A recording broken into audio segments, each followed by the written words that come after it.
Welcome to Shivani's kitchen. আশা করি তোমরা সবাই ভালো আছো, সুস্থ আছো। তো আজ আমি বানাতে চলেছি ভেন্ডি মশালা। তো তার জন্য ভেন্ডি নিয়ে নিয়েছি। ভেন্ডিগুলো কিন্তু আমি গোটা গোটাই রেখেছি। আর ভেন্ডিগুলো না এরকম একটু একটু করে চিড়ে দিয়েছি, যাতে করে মশলাগুলো ভালো করে ভেন্ডির মধ্যে ঢুকতে পারে। ভেন্ডির উপকারিতা তো তোমরা সবাই কম বেশি জানো। ভেন্ডিতে প্রচুর পরিমাণে প্রোটিন থাকে, ফাইবার থাকে, হাই বিপি কন্ট্রোল করে, ক্যান্সার প্রতিরোধ করে, কোলন ক্যান্সার প্রতিরোধ করে। তো এর উপকারিতা না প্রচুর। তো এত উপকারিতা যখন একটা ভেজিটেবলের মধ্যে আছে, তখন সেটা তো আমাদের খাদ্য তালিকায় রাখাই উচিত, তাই না? তো আমি এখানে হাফ চামচের মতো নুন আর হাফ চামচ হলুদ ভেন্ডিগুলোর গায়ে ভালো করে মাখিয়ে নিলাম। এবার এটা এক সাইডে রেখে মশলাটা করে নেব। তো মশলা করার জন্য একটা গ্রাইন্ডার জার নিয়ে নিয়েছি। জারের মধ্যে দিয়ে দেব, এখানে দেখো দুটো পাকা টমেটো নিয়েছি, একটা পেঁয়াজ, 7-8 কোয়া রসুন আর 4-5টা কাঁচা লঙ্কা। এটা আমি জারের মধ্যে দিয়ে দিচ্ছি। আর এর সঙ্গেই কিছু গুঁড়ো মশলাও অ্যাড করে দেব, যাতে করে পরে আর গুঁড়ো মশলা দেওয়ার ঝামেলা না থাকে। তো হাফ চামচের মতো ধনিয়ার গুঁড়ো, হাফ চামচ কাশ্মীরি লঙ্কার গুঁড়ো, হাফ চামচ জিরের গুঁড়ো দিয়ে দিচ্ছি, সামান্য একটু গোলমরিচের গুঁড়ো। এটা আমার বেশিরভাগ রান্নাতেই আমি দিয়ে থাকি, কেননা গোলমরিচ হজমের পক্ষে ভীষণ ভালো। সামান্য একটু জল দিয়ে পেস্ট করে নেব।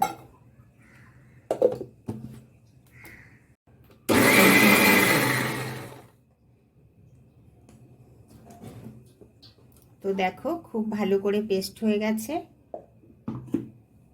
একটা ফ্রাই প্যান নিয়ে নিয়েছি, এর মধ্যে দিয়ে দিচ্ছি 1 চামচ বেসন। এই ফ্রাই প্যানের মধ্যেই আমি রান্নাটা করব, তো সেই কারণে এখানেই সব উপকরণগুলো আমি নিয়ে নিচ্ছি। এখনও কিন্তু গ্যাস জ্বালাইনি, প্রথমে সব কিছু মিশিয়ে নেব। তো গ্রাইন্ডারের মশলাটা দিয়ে দিলাম। দিয়ে দিচ্ছি হাফ চামচের মতো নুন, হাফ চামচ চিনি, হাফ চামচ হলুদ, আর দিচ্ছি 3 চামচের মতো সর্ষের তেল। এবার সমস্ত মশলাটা একটু ভালো করে মিশিয়ে নেব। আমি হাতের সাহায্যে মিশিয়ে নিচ্ছি, তোমরা চাইলে চামচ দিয়েও মিশিয়ে নিতে পারো। এবার যে ভেন্ডিটা নুন আর হলুদ মেখে রেখেছিলাম, সেটাই মশলার মধ্যে দিয়ে দেব। ভেন্ডিটা একটু ভালো করে মশলার সঙ্গে মিশিয়ে নেব। ভেন্ডি মশলা কিন্তু অনেকে অনেকভাবে রান্না করে থাকে, অনেকে ভেন্ডিটা ফ্রাই করেও রান্না করে থাকে, বাট আমার এইভাবে রান্না করলেই বেশি ভালো লাগে খেতে, কেননা মশলাটা বেশ ভালোভাবে ভেন্ডির সঙ্গে ঢুকে যায়। খুব বেশি ঝামেলার ব্যাপার নয়, কিন্তু যারা নতুন নতুন রান্না শিখেছো বা রান্না করতে চাও টেস্টি টেস্টি বাট কম ঝামেলা হবে, তাদের জন্য কিন্তু একটা পারফেক্ট রান্না। তো গ্রাইন্ডারের মধ্যে একটু জল দিয়ে ভালো করে ধুয়ে সেই জলটা দিয়ে দিলাম। সব কিছু রেডি হয়ে গেছে, এবার গ্যাসটা জ্বালিয়ে দেব। প্রথমে হাই ফ্লেমে 4-5 মিনিটের মতো রান্না করে নেব, তারপরে ফ্লেমটা একটু কমিয়ে দেব। ঢেকে দিয়ে ঢাকনা দিয়ে দিলাম। মাঝে মাঝে ঢাকনা তুলে একটু নেড়ে দিতে হবে।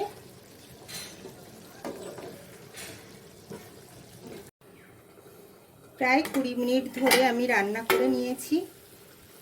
তো মাঝে মাঝে কিন্তু একটু নেড়ে ছেড়ে দিয়েছি, না হলে নিচে লেগে যাবে।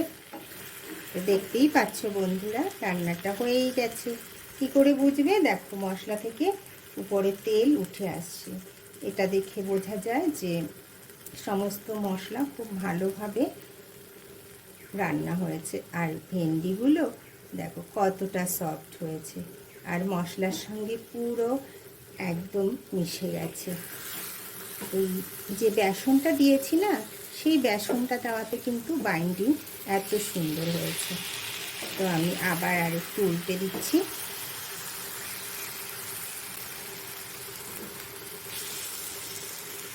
এই রান্নাটি কিন্তু ভাত, রুটি, পরোটা, নান সব কিছু দিয়েই খাওয়া যেতে পারে। তো লাঞ্চ হোক বা ডিনার খুব সহজেই বানিয়ে ফেলতে পারো সহজেই রান্নাটি।